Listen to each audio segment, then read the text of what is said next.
1D.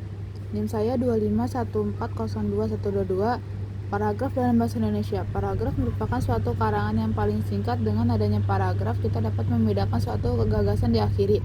Kita akan merasa kesulitan membaca suatu tulisan atau buku jika tidak ada suatu paragraf.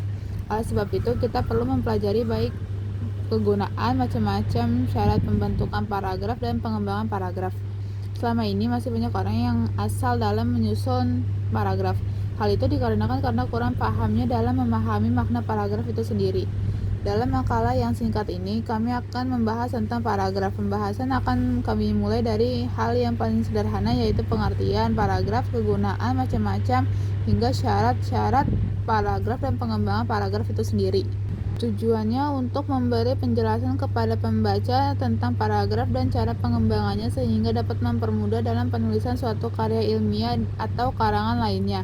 Sementara bagi penulis, tujuan penyusunan makalah ini bertujuan untuk memenuhi tugas mata kuliah Bahasa Indonesia dan pendalaman materi tentang pengembangan paragraf. Masalahnya, yang pertama ada apa pengertian paragraf dalam Bahasa Indonesia? Paragraf adalah kesatuan pikiran dalam suatu tulisan yang terdiri atas beberapa kalimat yang saling berkaitan dan membentuk suatu ide pokok.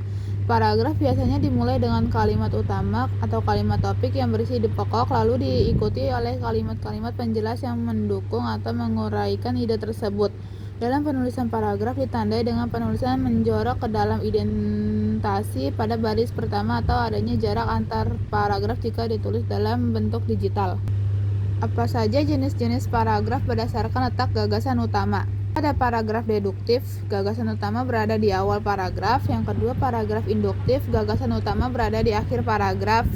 Yang ketiga, ada paragraf ineratif, gagasan utama berada di tengah paragraf. Paragraf campuran, gagasan utama terdapat di awal dan diulang atau penegasan di akhir paragraf. Yang ketiga, apa fungsi paragraf dalam sebuah karangan atau tulisan?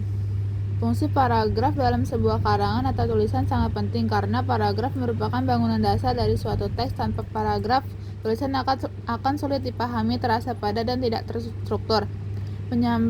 Menyampaikan suatu gagasan pokok secara jelas, membantu menyusun struktur tulisan atau pembuka, isi, penutup, menunjukkan perpindahan ide atau topik antar bagian, mempermudah pemahaman pembaca terhadap isi tulisan, memberi penekanan pada ide tertentu dengan pemisahan paragraf. Kesimpulannya, paragraf merupakan bagian karangan yang terdiri atas beberapa kalimat yang berkaitan secara utuh dan padu serta membentuk satu kesatuan pikiran. Suatu paragraf bukanlah merupakan kumpulan atau deretan kalimat yang masing-masing berdiri sendiri atau terlepas, melainkan dibangun oleh kalimat yang memiliki hubungan timbal balik. Pengembangan paragraf tidak dapat dilakukan secara sembarangan, tidak boleh terdapat unsur yang sama sekali tidak berhubungan dengan topik dan tidak mendukung topik. Penyimpangan pengembangan paragraf akan menyulitkan pembaca atau mengakibatkan paragraf tidak efektif. Berakhir sekarang di hatiku.